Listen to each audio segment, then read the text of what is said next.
Sportsman's Direct, on behalf of Sportsman's Direct and Motor Guide, I'd like to produce a little bit of piece of Patrol Lake St. Clair.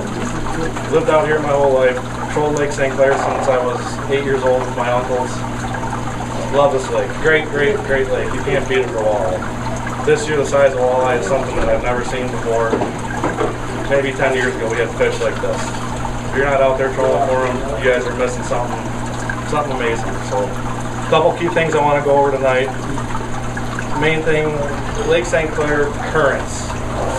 I can't tell you how many times I see guys out there struggling or not putting fish in the box. If you don't realize Lake St. Clair is a current, there's a couple factors you have to know. The water in Lake St. Clair generally exchanges itself every 7 days on average. That's a pretty fast flow rate for how big the lake actually is. The water in the channel, the shipping channel, will exchange itself within 2 days. Some of the water on the Canadian side takes up to 30 days to exchange itself. It kind of throws in the different currents, different speeds, what's going on. Biggest thing with current that I've noticed on this lake is a north to south troll will outproduce any other troll there is. Next biggest thing to throw in there is wind. What do you do when you get a south wind? Well, you can still troll with that south wind. I always like the wind in my back. But keep it in the back of your mind that that current is working against you. You might be going 1.2, 1.5. Well, your bait's down there having a heart attack. It's spinning so fast, it's not doing what you want it to do. Biggest and best thing you can do is put your bait out by the side of the boat. Get it 3-4 feet down so the current off of the boat is not affecting it. And make sure it's swimming right. Make sure you want that blade just nice and even, just going. You don't want to go in a mile a minute. You don't want it going and getting stuck halfway down and trying to struggle to flip itself up. Just a nice, slow, steady pace. That's by far the biggest thing that you can do. Make sure your bait is acting right. How many of you people in here use inline weights? How many of you people have better success on inlines than you do bottom bouncers? Less than half. I prefer inline weights for 2 reasons. When we're trolling weed beds, I like to get my lures to the point to where they tune into that weed. By tune in, I mean I want to come over weeds. And I want that lure to come in and hit that weed and get stuck. Not stuck where it's buried, but stuck on the top. And you'll see the inline board will fall back a little bit and slingshot itself out of there once it's free. 9 times out of 10 you're going to get a hit on that slingshot repulsion. Something about that triggers them fish to come up out of them weeds. It makes them angry, it makes them think their meal's getting away. It's something you got to do. The problem with the bottom bouncer is the wire. You're not going to eat a piece of pizza that's got a piece of tinfoil stuck to it. I mean, some of us might. I might. I'd do it. A lot of us, the smarter ones, you're not going to do it. Bottom bouncers hold weeds. Don't get me wrong, they have their time and place, they're great. I prefer inlines.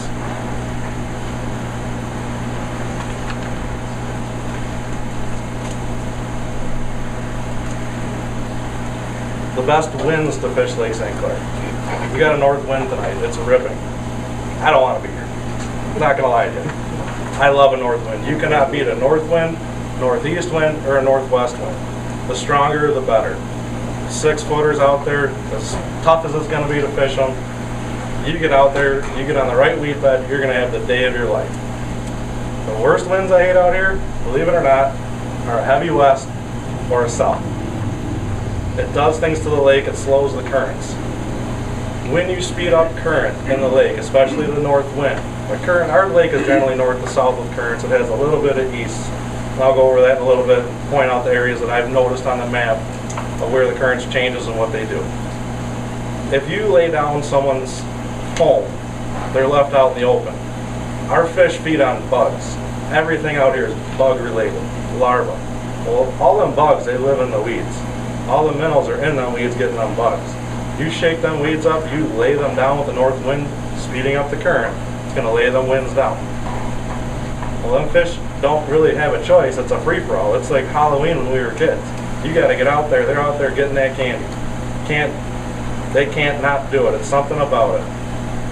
So my rule of thumb, if it's blowing north, call off of work, go fishing. Go get them fish. It's gonna happen. So,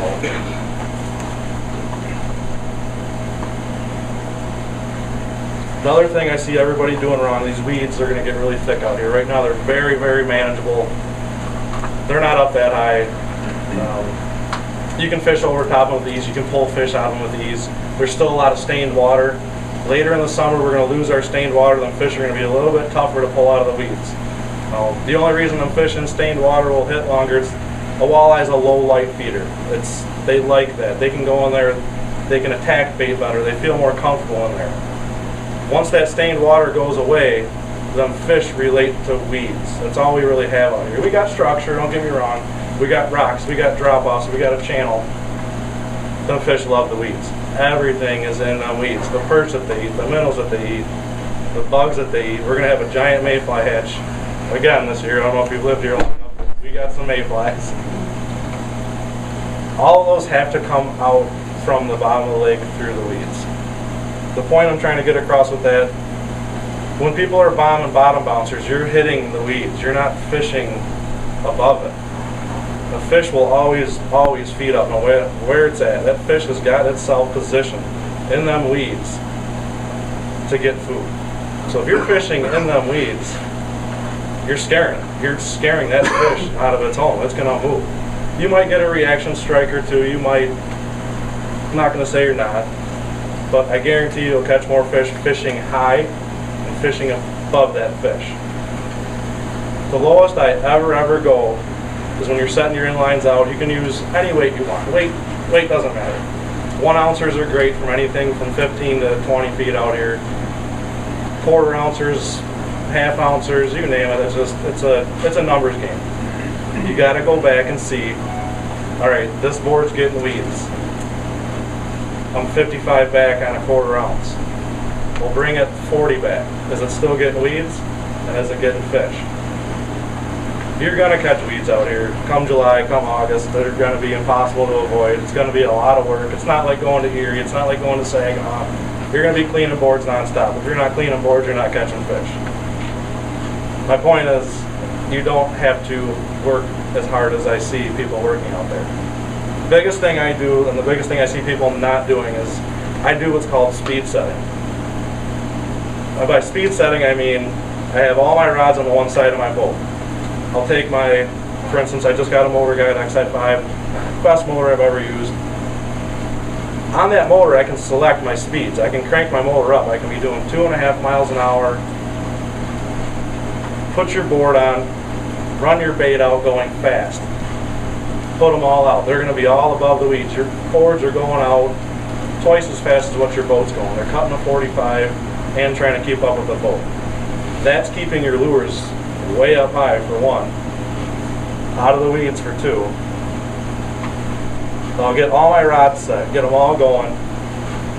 You know, I got 3 rods off the side of the boat, all the different depths. Outside board, always the highest. And by high, I mean, if the weight's hitting the back of the board, that's too high. Barely. Don't be afraid to fish an 1/8 ounce, 10 feet back. These fish in this lake come up so high, I don't think people realize it. When you see fish surfing in calm water, a lot of them are walleye. A lot of them are bass, a lot of them are muskie, a lot of them are walleye, more than you would ever imagine. So let's just say, for instance, I'm going to set my board. So I got my outside board, which is the furthest away from the boat, up high. Always up high. 1/8 ounce, 10 feet back. 1/8 ounce, no more than 30 feet back ever. And that might keep that bait within 2 feet of the surface. My next board, I'm going to throw on a 1/4 ounce. I'll put that 1/4 maybe 40 back. That'll put that bait 4.5 feet down. My inside rod, the one that I don't mind pulling and getting all the weeds off of all the time, I'll put a 1 ounce on. My go-to for a 1 ounce is 17 back. Once we get out in the deeper water, you're 15 to 19, 20 if you find it, depending on what your boat's reading. Those are my go-to numbers. And the only reason I fish the inside deep, for one, when you're coming over your fish in your boat, it scares them. Those fish go down. Our lake's crystal clear. If a helicopter came over your house and it's the cops, you're going to run inside probably and see what's going on first. Same thing the fish do. They don't want to deal with any type of wrongdoing in their home. So now that I got all my boards working out, I'm going 2.5 miles an hour. On my GPS, I got my spot set, a weed bed, a good weed bed, somewhere I know, some go-to areas. These go-to areas I'll give you guys a little bit here. I'm still going fast until I see my boards reach their destination. They're cruising out there. They're going maybe 3 miles an hour, maybe 2.5, who knows the exact speed of the board. It's not really important. The main thing is you're keeping them out of the weeds. You'll catch more fish by keeping your baits clean, obviously, than dirty. You start letting things out too fast, too slow, you're in the weeds, that board pops up, your lure pops out. You got a dead lure. You got something that's unproductive. It's never going to catch a fish. I mean, you might snag one. You might catch a real hungry one. You might trick one. 9 times out of 10, you're going to catch more fish by having clean lures. That being said, once I get on course, once I get my board set, they're out to distance, we're slowing down. I love to troll slow, slower than most people. Most of my trolls are north to south due to the currents on average are north to south in this lake. I troll very slow, 1-1, 1-2. Very, very rarely do I hit 1-4, 1-5. Not saying you can't catch fish that fast, but the best numbers I've seen to put meat in the box have been slow. Everybody wants a limit of walleye when they go out. But nonetheless, I want to catch a limit and then I want to play around. Every time I even play around, I find myself going back to my slow trolls. They are, I don't know what they do for the fish. I wish I could explain it to you. I don't have any idea what that is.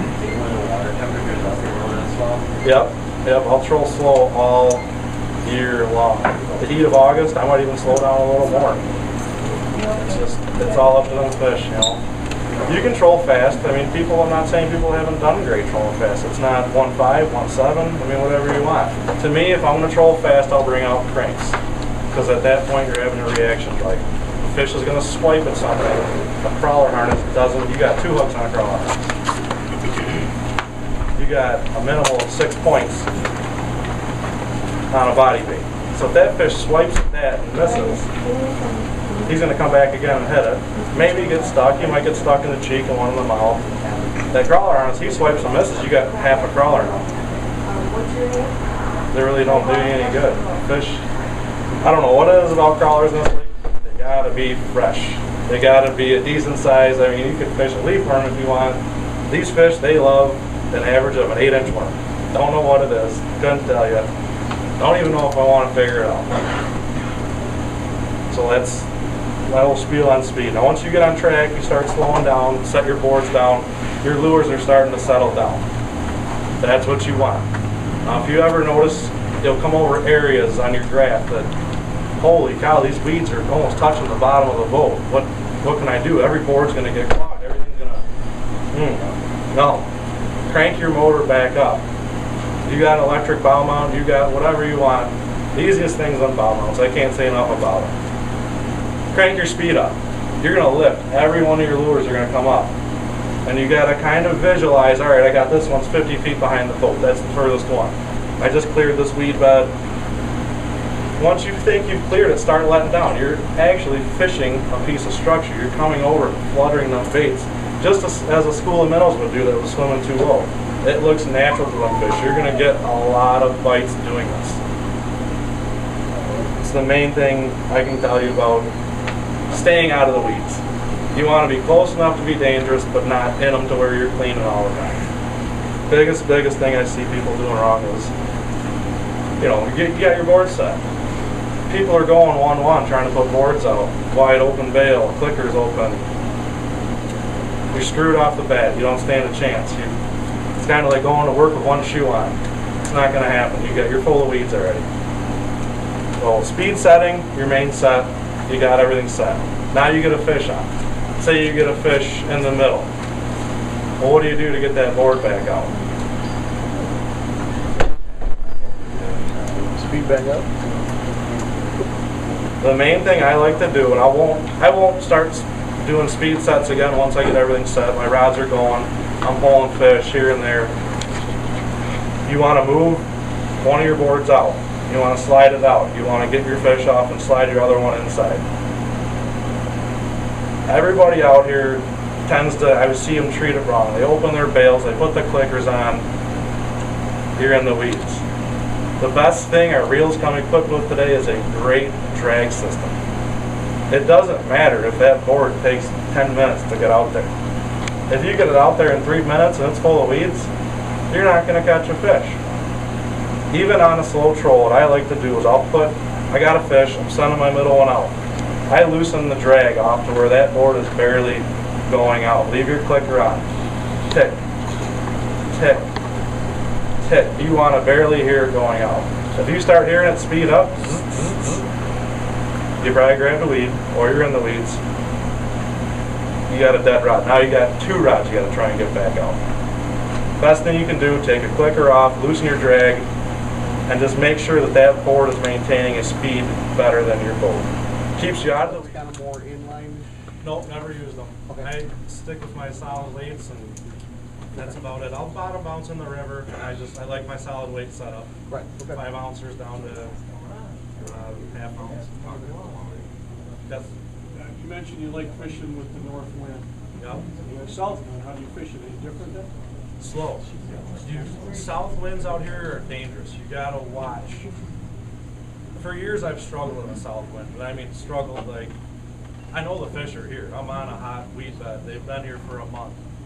I get a south wind, I go out there fishing, I could never figure it out. I'm not getting my fish. Well, one day I looked at my lure. Even though the wind was pushing me, perfect, 1-1, 1-2, my lure was having a freaking heart attack down there. It couldn't, I wouldn't eat that thing. There's no way. So, south wind slow, 0.7, 0.9. Your lure's still doing what it's supposed to do.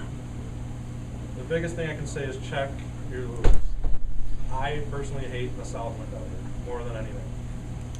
Tomorrow we got north wind, supposedly. Yep. Cold front coming in tonight. Yep. Do anything different? With a cold front coming in? What are you gonna do? If you're going to stay on the American side, chase stained water. Canadian side. Canadian side, I'd still fish weed beds. They're going to be a little bit tighter to the weed beds. If the bugs hatch tonight, they're going to be up high though. If we get a good bug hatch with that wind, which sometimes we do, them fish chase them bugs to the surface all night long. They're eating them off the surface. Fish high. Do not be afraid to fish high. Depending on where you're fishing on the Canadian side, I mean, the other day I was doing very good with a half ounce 20 feet back. The weeds were 15 feet of water. The weeds were up 4.5 feet. I was just barely out of the weeds and high enough to where I could see, you could see them fish sitting on the edge of the weeds. They're waiting for bugs and everything to lift out of them. Well, if a minnow or a blade or something comes over their head, they're not going to say no. That's just as easy to catch as a mayfly swim. So, tomorrow's light and variable. Tomorrow's a nice day, almost too nice for me to want to fish, but I'd like to be out here in this nasty stuff. Yes? How far out do you put the board? Start out with the board. So you can't see it. No, I'm just kidding. I probably run my boards further than anybody. Everybody I fish with, I put my boards out far. And when I say I can barely see them, when we're in 3-foot chop, I can't see my outside board except for when it pops. Pop, it comes up on a wave. I like to run a spread because I feel our lake is so clear. On average, once we lose our spring, our runoff, all that, those fish will come a long way to hit that bait. Another thing you got to put in factor is that your spinners, they make noise. They make a very loud noise. The louder the noise you can make, the better. They make a couple variations of spinners. They make your regular, your number 5s. They make a deep cut. I like deep cups. I got to thank this man right here, Gary Jablonski, for introducing me to the deep cup. I feel they draw fish out further. They make more noise. It's ultimately a better thing. So, getting back to your original question, I fish my outside board far. Maybe 122 feet if I had to put a number to it off the counter. Out. My next one's usually 75 plus my number. My inside one can go as tight as almost touching the rod tip, hanging out, to kissing the one in the middle. It all depends what I'm trying to feel or what I'm trying to mix up on it. If I'm fishing deep, if I'm fishing like a 1 ounce 20 back or anywhere in there and I'm in the weeds, I'll fish it closer to the boat because that's the one I'm going to have to keep pulling to clean.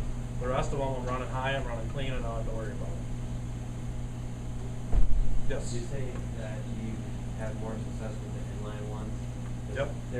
I seem to feel like some of the times the ones that are kind of like shaped like a fish, like that thing's working as a shovel and collecting. Am I just too heavy, or do you use a different type of them? No, I like bead chains.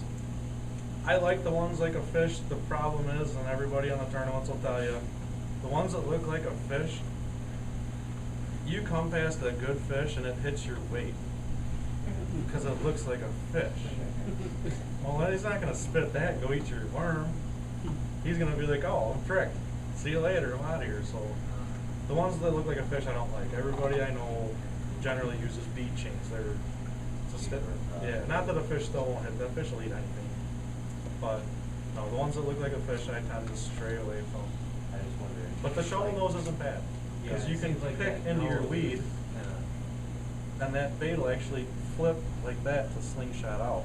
To where your bouncer will grab it and get caught on a wire and drag the weed. Now that weed's dragging in your line, it's going to go into your harness back here. So the other one you flip out and that board screams it so fast and it's stuck and it pops and it pulls everything up and out of that weed. Usually, you're not going to not get weeds. It's Lake St. Clair, they're full of them. You might get weeds in your net when you're netting a fish. It's just what we deal with out here come July and August. Oh, that make any sense? Yeah, no, I totally understand. Yep. I'm probably, when I'm getting a lot of weeds, I'm probably just running too heavy. Yeah, and I see a lot of people do. I mean, people will relate walleye to the bottom, especially clear water. There's so many bugs in this lake, and there's so many minnows and so much forage that hang out above them weeds that them fish always speed up. You don't have to bomb weeds to catch fish in this lake. You don't. You're going to catch more fish by covering more water with clean lures than you are covering a small area trying to get in that area to catch that little pot of fish. You don't want to target this one little pot at a 20-yard stretch if you want to put a lot of fish in the boat. If they're big fish and it's tournament day, oh, by all means. You bomb that area till you catch every one of the last ones. Then you call out the small ones and you go in with the big ones. But if you want to put meat in the boat, run them high, run them clean. Any other questions? No? Perfect. Alright. I guess this is the spot where I'm going to go to the map here for you guys. Fishing this lake, and I noticed a lot of this ice fishing. It took a long time for it to dawn on me. There's a pretty dang good current in this lake. It's current based. Have you ever tried to find your lure on a flasher and you can't see it or realize what's going on here, or these fish are coming up and hitting the side of the hole every time? It's because there's a current. There's a current dragging your line. Lake St. Clair has a lot of current, a lot more than people realize. I'm going to go to the map for this one. If you guys can't see, come up front. I'm just going to go over a little bit of what I noticed, current directions and how they work. I'm not going to cover too much of the lake. I'm not going to show you the Canadian side because it's not really that important to me over there. The fishing's not great. It's just I haven't noticed as much of the effect on current past center point of the lake. You control any which direction over here, and I've always done fish. This part of the lake is where I see most of the boat traffic. Not that there's not walleye to be caught up here. I don't burn the gas to go up there. I'm not going to lie to you. If I go up there, I'm going to the bar. We'll start in tight. In the spring, obviously, you got the 400 tower Masonic. This whole shoreline, it has fish. They're coming out of the Detroit River. They're hungry. Some of them are going to stay. Some are going to go back to Saginaw, Lake Huron, whatever. Biggest thing I've noticed with current, and I see a lot of people do it wrong, I love fishing the 400 tower in an east wind. Everybody says east wind, you can't catch fish. East wind, give me white caps, you're going to have the best day of your life out here. The current that comes in here, if you've ever noticed it, it goes slight west to, or goes slight east to west. Basically running inshore, almost to the 400 tower, and it kind of starts bouncing around and ricocheting and curving in there. Catch a lot of fish out here. Look for that stained water every year, and I never see anybody out here. 5 weeks ago or so, we were 30, 40, 50 fish days. It was pretty amazing, and they were good fish. Best days were east winds, like always, because that current from here pushes over, runs basically east to west. Moving back out, obviously I drop off a lot of this area. I probably shouldn't fish it. I don't do it, guys. I don't know why. It's just maybe stuck in my head. I move out towards the channel. When you come out towards the channel, I got this area. It's kind of off the 25 can. It's a pretty big area. I'm going to give you guys coordinates to all these areas. Start and stops, and then you're going to have to draw a 3-mile circle around it and find where they're going to be sitting. I come out here to this area right just out of the channel. It's the deepest part of the lake on the American side. If you were to look at a map and maybe digest it, especially the new Navionics maps, what I come to take out of this is, before this all flooded, before this got bad, this would be the original pond, a part of it, a deep water pocket. This holds a lot of our silt, it holds a lot of our bugs. These fish are here right now eating bugs, the weeds are just coming up here. It's a very good area. But what you're going to notice here, again, north wind. I love a northeast wind here. The current here is kind of moving on a northeast direction. It's going north to south, but heading southwest. It angles in. My next spot that I like to hit before the fish really move into the dumping grounds is right out front of the Girls Point Yacht Club. If you look at a map and you go over there and digest it with your graph, you'll see weed humps, and a lot of weed humps. What I'm talking about is the weeds that I was talking earlier. You want to hurdle your baits over, you want to speed up to get over. This is the area I find them. There's 12-foot humps, there's boulders, there's little tiny sunken islands, there's all kinds of stuff that make these weeds come up higher. And then fish are sitting in there. They're sitting in the heavy cover.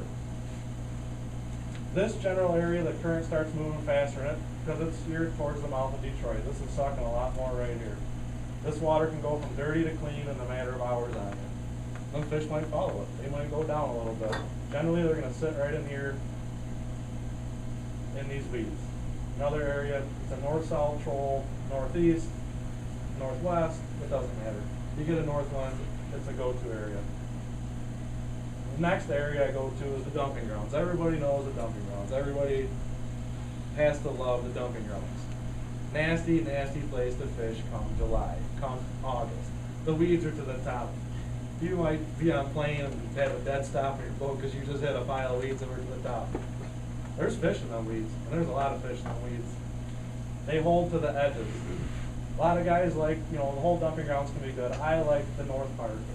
And this is one of the only places I'll tell you to go west to east. The very north part of the dumping grounds.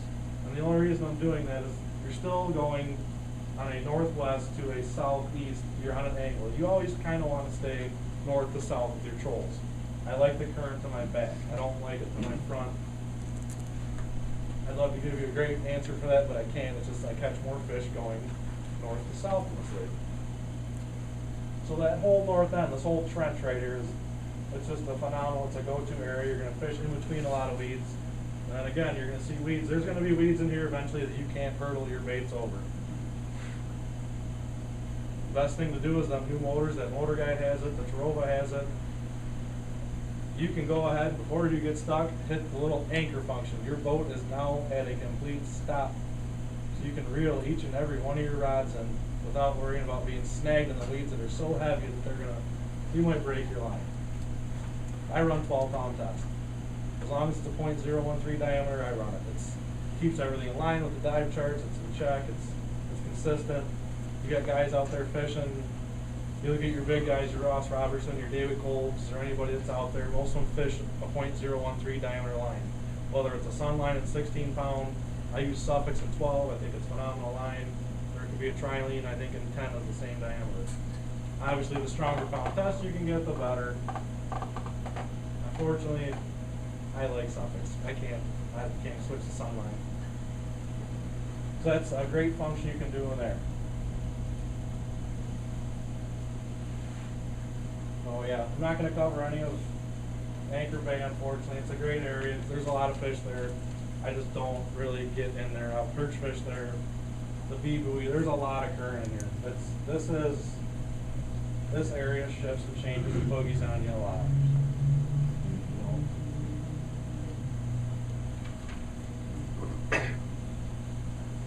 Spinner sizes, I don't know what you guys run out here. I like 5s and 6s out here. I got blades that can be the same color in a 6. My pinks in a 6 are better than pinks in a 5. Why? I don't know. Just is. They like the pink in a bigger color. My Fire Tigers I fish in a size 5. Why? I couldn't tell you. Size 5 seems to put more fish in the boat than the size 6. Colors you can't go wrong with. Chrome and red, said time and time again by many people, many great people. People that have been on circuits forever, people that are great, people that the old timer in the boat will tell you. Chrome and red, gold and green, go-to colors. By green I mean chartreuse. I call it chartreuse green. Confuses everybody when I'm out there, but it works for me. So there's a couple numbers I want to give you guys. Basically the areas I just went over. I fish these areas religiously. If you see a boat come shooting in there 100 miles an hour, set lines fast as can be, and I circle back real quick, I'm working a hot pot of fish, when I'm out of there, it's because they're not where they should be for me. So everybody got a pen, you're welcome to write down these numbers. I hope to see you out there, bump into me, say hi. Camaraderie's great. I'm just going to give the middles.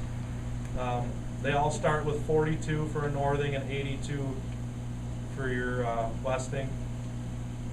The first one is going to be my spot by the ditch. This first spot up here. It's a very, very good spot. That's going to kick off right now between June and September.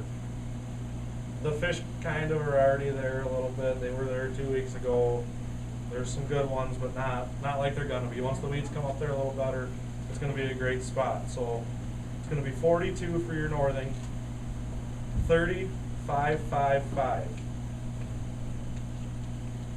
And you got an 82 for your westing, 44, 9, 5, 8. That's usually my general north starting point up there. You could draw a mile off that line either way. It's a pretty big area. If you look at an avionics chart, you'll see a very big depression, 17 feet deep. It holds cool water. It holds a lot of bugs. The weeds are good in there. The fish sitting there. My kind of stopping point to there, the furthest I've caught fish out of that hole in there, again, obviously 42 was the first number, 29, 5, 10. Followed by 82, 45, 4, 3, 4. I like that troll. That troll, that's got to be, I probably will never fish her on a south wind. If you see a south wind, you won't see me. I fished it before. The fish are there. You're not going to do as good. You get a screaming north wind like we just had, you'd probably see me right there if I'm not on the Canadian side somewhere. You're going to see me in that hole. It's a phenomenal area. My next spot I'm going to give you is, it's probably very well known. I see a lot of people there. I just never see people fish it as far south as me. Everybody knows the Firecracker. This year it looks like it's going to fall in the water if you haven't seen it. It's a pretty neat sight. I recommend checking it out. The 30 can. Yep. Yep. It's not the Firecracker. 30 can. That's the 30 can? Yeah. Firecracker's the next one. Firecracker. Oh. Well, it looks like a Roman Where candle. you It's at? sideways. You know where you're at? No. My next area is a little bit down from there. I fished the 28 to 27 can. I hug the line. I love that spot. You'll see there's rock humps in there. There's little tiny drop-offs in there, and there's good weed beds in there. There's a lot of little perch in there, always. By little perch, I mean 6s, 7s, 8s. I mean, if you want to go out there on a field day on perch with a little kid, go out there in the heat of the summer, July, August, throw down some worms. You're going to catch a lot of little fish. This whole area. Again, it's just on, it's in, all these spots I'm going to give you are in American waters. I'm not going to confuse anybody. I'm not going to give you Canadian waters. I don't want to see anybody get in trouble going over there, not calling in, regs, all that. So, again, this is almost a pure north-south troll. I basically follow the channel 200 yards in from it, wherever the line kind of falls. So middle from 42 would be 30, 152 is my starting point. After that, my westing is 82, 42, 055. My stopping point that I go, not that it's a good stopping point, but it's where I notice the rocks kind of taper off. There's probably more south of there. I've never taken the time to discover them. I know it gets good again. The whole channel can be good, guys, let's face it. These are just my go-to areas. My stopping point would be center number 29013. My westing 43260. And that's just my stopping number. I'm not telling you to stop there. I'm not saying everybody turn around there. Let's not hang a buoy there. Experiment, find fish, find weeds. But that is the little bit of structure that's in there, the little bit of rocks that I've noticed. One of the spots that always holds fish for me is that spot right there. What was the first number? The first number, the start, would have been 30 and 152. Thank you. And then you got the westing. My next spot coming down, the Grosse Pointe Yacht Club, great spot, great area. Everybody knows it for perch. We started fishing that for walleye when I was just a little squirt, and it was pretty good. Now, not saying the fish are there every year, or maybe I just don't find them. I might skip over them. There's a lot of weeds in that area. They're heavy weeds usually. There's sunken humps out there. There's rocks. There's a little gravel straight. It's a very good area to explore. If you guys haven't explored it, I would not stray from it. The numbers that I usually start, again, this can vary a mile east or west. I'm not saying start here and go there, you're going to catch a fish. I wish I could guarantee you that. I can't. I'm not a salesman. Sorry about it. 26 is your first center. 035. Your next one for your westing is 50. 547. Again, that's my general north starting area out there. It's not where you don't have to start there. It's where I have a lot of luck there. It's one of my better areas when the fish are there. And I say that because that's one spot. They're either there or they're not for me. I don't know what it is. It could be the way of my presentation. It could be anything. If they're not there, you don't have to beat it up. I'm not guaranteeing you they're going to be sitting there. Those other two spots I gave you, I can guarantee you almost you're going to catch fish out of them. Get your speed right, get your lures right, fish them clean, fish them high. Those other spots are going to produce fish for you. This spot, great spot. When they're there, beat them up. If they're not there, don't kill your time trying to find them. Just my piece of advice. Then I'm going to give you my dumping ground spot, the north edge there. Not that the whole dumps aren't good, but this is, if I want to put meat in the boat or I got to give somebody fish, these are the areas I go to. Not looking for the biggest fish here. I'm just giving you numbers to catch fish on. 24 for your center. 282. Followed by 49. 873. Now this is an east-west troll. By east-west, I'm saying northeast to southwest. Whichever way you want to play it. You got to remember there's still current there. I like the current coming down with me a little bit. I can't tell you what it is except for up in this area, up here. This is a great place to troll east, so the current's coming east. You gotta play the current out here. That's the only thing I've honestly put together out of the puzzle. I'm not saying you're gonna catch all your fish doing it. I see people catch fish going against it, opposing it. Number for number on my log, 93% of my fish or better are caught with the current to my back. So that number I got you the first one, 24, 282, 49, 873. It's east to west. Now, your westernmost stopping point, you could go across the whole dumps if you want. Keep in mind there's Canadian water out there to play. Be careful if you cross the line. The fish are everywhere, but this is one of the better areas I've found. My stopping is a 23.919, followed by a 49.550. I'll give you guys a couple go-to numbers for me. 10 feet or less. This year, 30 back on a 1/4 ounce has been amazing. 20 has been good. When we find good stained water, the fish will come up high to hit that 1/4 ounce. Moving out a little bit deeper than that, 20 feet back on a 1/2 ounce has been good, 12 feet or less. I'm not saying that's exactly where you're going to catch them. You might have to play with it, you might be in the weeds. It's going to keep changing. Then when I go out to the deeper water, your 15, 16, 17s, 1/4 ounce from 25 to 34, 1/2 ounce from 25 to 34, and my inside is always a 1 ounce from 15 to 17. I never go deeper than 17 with a 1 ounce. Well, some days I probably should, but just catch a lot of fish on that 17 back on a 1 ounce inside board. Yes. And you're always using harnesses? Yep.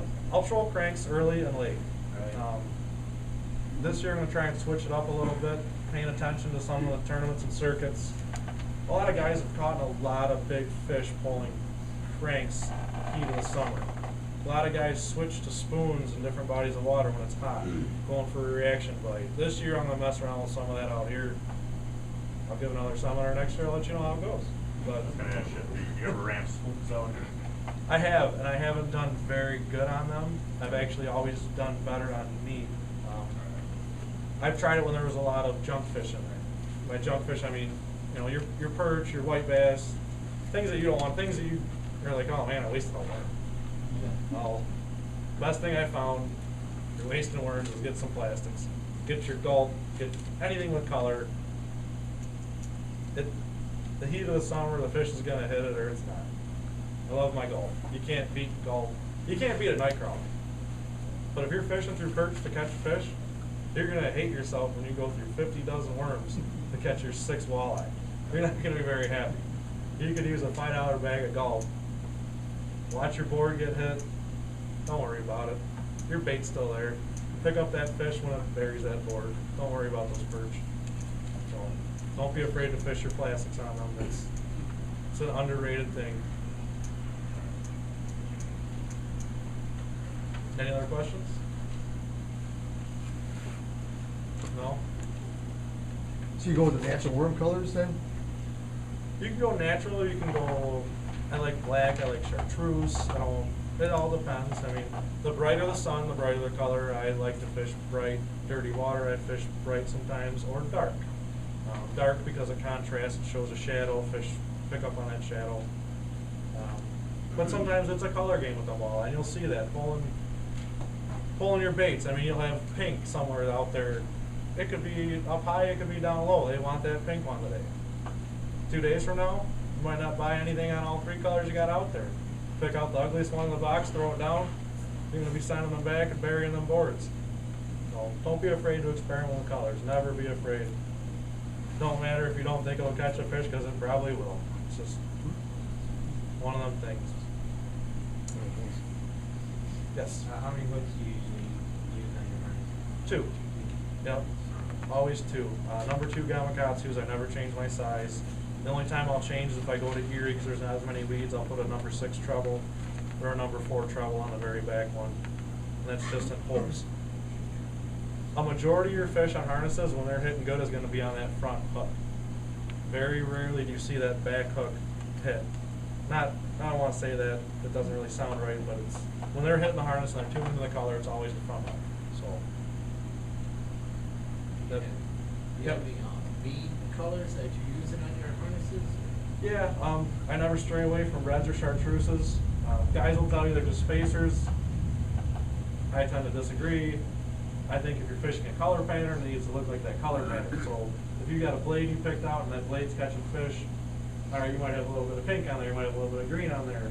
I take that blade and I lay it down. Where's my pinks? Where's my greens? Where's this? I match the beads on the bottom to the colors of the blade so it looks like a fish.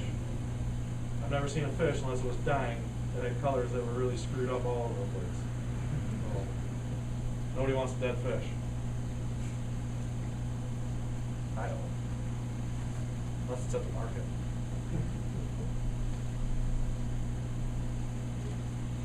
Any other questions? I'm partial to offshores. The thing about an offshore I noticed is they have no problems when we get them big clumps of floating weeds. That board comes, it gets stuck in that clump of weeds, it gets stuck. They usually free themselves from it pretty good. I let it hang back, let it do its thing, it pulls out.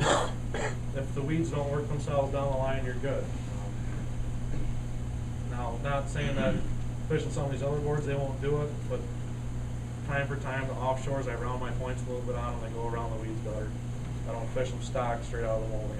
I sand down the bottom one a little bit, just so it will slide, per se. It does the same thing when you're fishing early, when there's logs and all kinds of crap in the water in the early, or even late, or even after a storm. There's gonna be sticks and debris and things you don't want. That helps a lot. Yes? Do you know if some of these bait shops around here get like bulk amounts of the offshore and they sell them, Because I noticed some of my boards that I have, they have like all kind of different hardware, and they seem like the springs on some of them are easier than others. Oh, you're talking about the paddle flags? Yeah. and Yes, they do. Some of the hardware is different. The best thing to do, well, this is a I think whole it's nother, less this could than be an the hour average. speech on how to make a paddle flag setup. You want stainless steel MIG welding wire. You want, I think it's a C11 spring, and you want them all the same, a plastic spacer on the back. Every store, just like anywhere else, it's a battle of times. They want stuff cheap. Yeah. They're gonna get it cheap, they're gonna slap it, they don't care if you got it. Well, I These noticed people they're all might, working Sportsman's different. Direct does, that's why they don't do that. But no, they will all be different, your spring tensions will be different. A lot of springs, just like coming from any manufacturing plant, they're all different. Unless you buy a whole part, you know. When I bought my springs for my boards, I bought 10 bags of them. Not never use all 10, hopefully, but they're all should be pretty close to the same tolerance. The paddle flag, it's just there for perch, for weeds, for little fish, or maybe a rider. You get a rider. Once you're in tune with pulling your boards, you don't need the paddle flag. You'll see that board dip. You'll see it act funny. You'll see it do its thing. I mean, I'm not going to say not fishing paddle flag. I love paddle flags. Once you're in tune, it just goes out the door. Those boards become part of you. What I have, and I thought about trying another one. I don't know if this, maybe I'm running too much weight. It looks like sometimes my toe arm is like kind of down. Yeah. Where are you running your clip off? You run a front or back? Front with a rod. Huh. Yeah, your front should never dip in unless you might have some water behind your foam in there. Because that means your board's actually top heavy at that point. I didn't know. The lead's on the bottom. I was wondering if it was like. The wind will do it, and the current will do it. If you're fishing with an opposing current coming down on you, it will, out here especially, you'll notice if you're opposing that current or going sideways to that current, you'll see your boards pull funny. One side will look like they're pointing at you, the other side will look like they're turning, like you're doing a turn and they're pulling hard. If that happens, try turning your boat a little bit, tune it. You know, the motors are great for it. Trollas, the XI5 especially. I just put this motor on, I love it. It's got the finest tuning for turning I've ever seen out of any motor. It's a 1/10 of a degree, I think, every time you look at it. It's phenomenal. It's current. But no, it should, your back's carrying the weight, not your front. Your front's carrying the toe, the pole. So your front big pole should be current pushing it. Yeah, it shouldn't be dragging. Check your foam, make sure it's